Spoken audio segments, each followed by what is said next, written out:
Hello, today.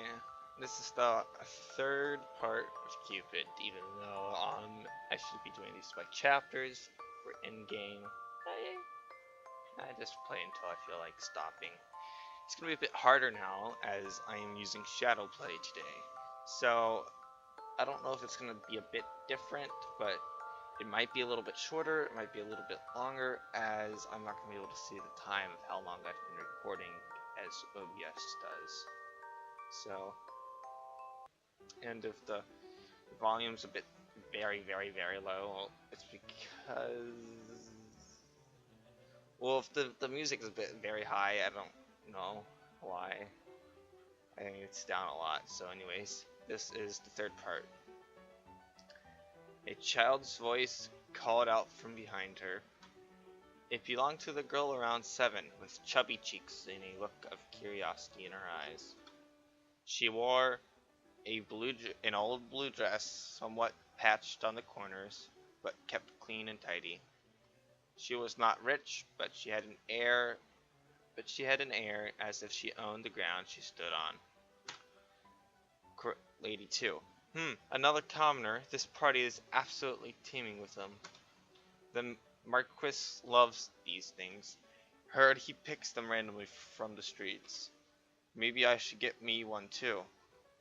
Do you think it is fashionable abroad in his birth country, I mean? Persia? No, I heard he was from India. I had a rumor he's got a bastard son of a Greek queen. Goodness, that is so far-fetched. I could barely pronounce his name, though. He really should change it to something more acceptable. Who knows what kind of demons he might attract with such a blasphemous name? Ah, it must be why all these nasty, horrid little creatures flock around him. Oh. Devil or not, I'll forgive him if he kisses my hand. The ladies laughed. This girl's looking mean. She's still sad. Salop, aren't you ashamed? Don't deny. We all know why you're here.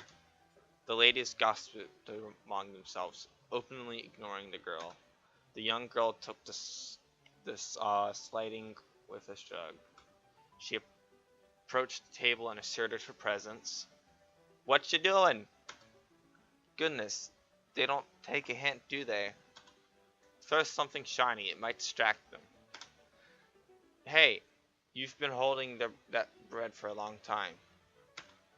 Aren't you gonna give it to her? She pointed at the shabby rose vendor. Shady, or whatever it said. Why do you care? Do you want the bread for yourself? I bet she's hungry too. I know, maybe you should toss the bread and see if they'll fight for it. The ladies laughed to themselves. The girl stared at them with confusion. Her brows furrowed in a childlike understanding. What just happened? Next thing everyone knew, she had swiped the bread from the woman's hand. Oh my! How rude! Horrible! Filthy girl! Give that back! The girl sniffed the piece of bread and nibbled at the surface.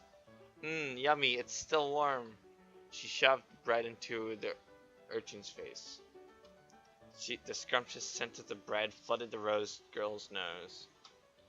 Lick it. The sugared bread tastes good. No, you devil child, give that back. The urchin licked it. Her tongue was coated in sweetness. She stood there squeezing that taste in her tongue. The girl grinned at her and she couldn't help but grin back. Sorry, here you go, it's all yours.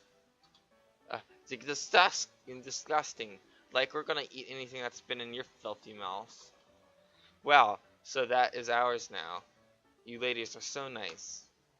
Cheeky little brat, I'll have you thrown out of this party. I'll have you. A young man strode to the commotion. A sweet scent lingered as he passed. Is he an assassin or something? God damn it, I can't check to see the audio. I mean, there's no sound from the games. All you can hear is my voice, probably some static.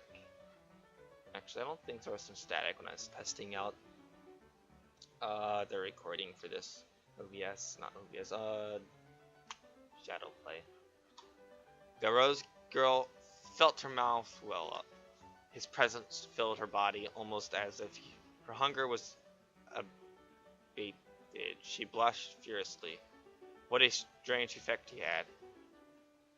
That name. Ladies? Oh, Shire Gullimine.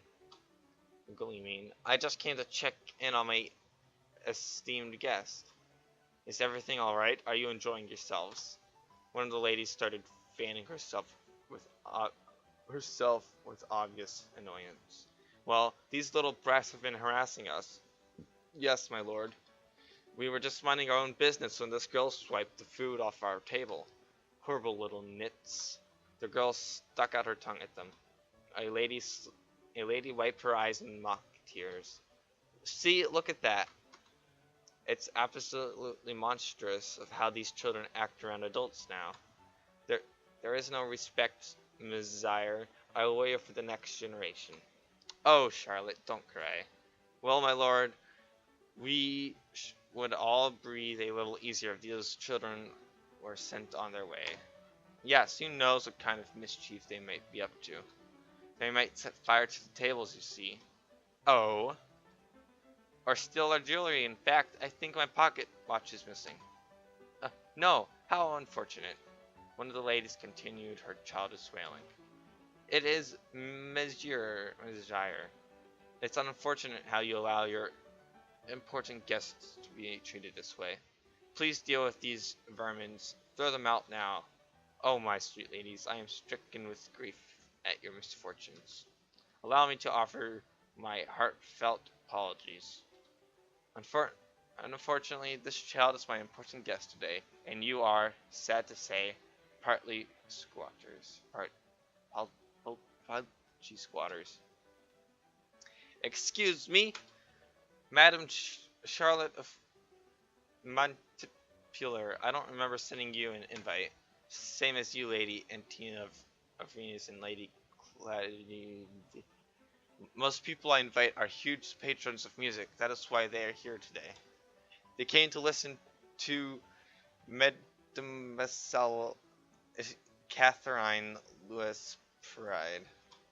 She is a 7-year-old piano prodigy who played for the Queen last summer. A man pointed at the girl busy chewing her half of the bread. The Rose girls just stared at the unfolding situation. Well, that's... I'm sure you were aware of that, were you not?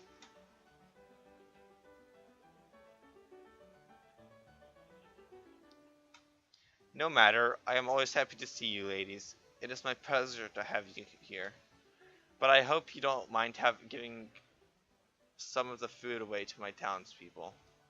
That is why I keep my gates open. My servers are instructed to serve anyone who passes by, not just my guests. But don't you fret, my darlings, there is plenty more to be served. He's a bit tall. I don't think they're a match. Looks like she's the main character, I'm pretty sure. The lady splashed in embarrassment, and one of them began to fan herself even harder, faster. Excuse me. Now Marquis walked up to the two girls. The Rose girl's heart beat so fast it made her head feel light and dizzy. She had never been this close to him. It made her feel a mixture of fear and elation. Lady Catherine, your father has been looking for you. It is almost time for your performance. The girl looked up at the Marquis and did a little courtesy. My apologies, sire. Sire. I'm pretty sure, sir or sire. I didn't mean to cause a clatter. Gillian chuckled. I saw the whole thing, Maturi. You put those ladies in their place. They were being mean to her. Gillian narrowed his eyes at the quiet girl. She hid behind her basket of roses. She couldn't look at him directly. He was like the sun. It hurt just to be in his presence. Yet there was a relief in her heart as he stepped closer to her. I've seen you before, haven't I? The Rose girl nodded and made a curtsy. Rose, I delivered roses to your house sometime. I delivered roses to your house sometimes, sire. And yes, the girl with the sweetest face. The rose girl blushed. I love your roses, by the way. They stay fresh longer than they should. You've tended them. You've tended to them with love. Thanks you. Thank you, sir. Do you have a name, young lady? Uh, uh, what's the matter? Uh, it is all right, young lady. If you would rather, let's call her Rosa. Hmm. Rosa, it fits her. I think she forgot her name, or she lost it. Marquise nodded wisely. A valid point. Are you alright with that, Rosa? Yes. Come on, Rosa. You'll watch me play, right? Her eyes darted from the girl to the Marquis. Oh, Sir Gilly doesn't. Sir and Sire, I'm pretty sure. Sir Gilly doesn't mind. Gilly? He's really nice to me and my family. And he helps the people around town, too. He won't throw you out. The Marquis held his right hand in the air as if swearing an oath. I won't. See, come on. You're invaded now. You're my special guest. There's plenty of food inside, too. Rosa, please help yourself. Thank you, sire. Rosa is coming. Yay! That's it. Oh. That's it for today's third part. Goodbye.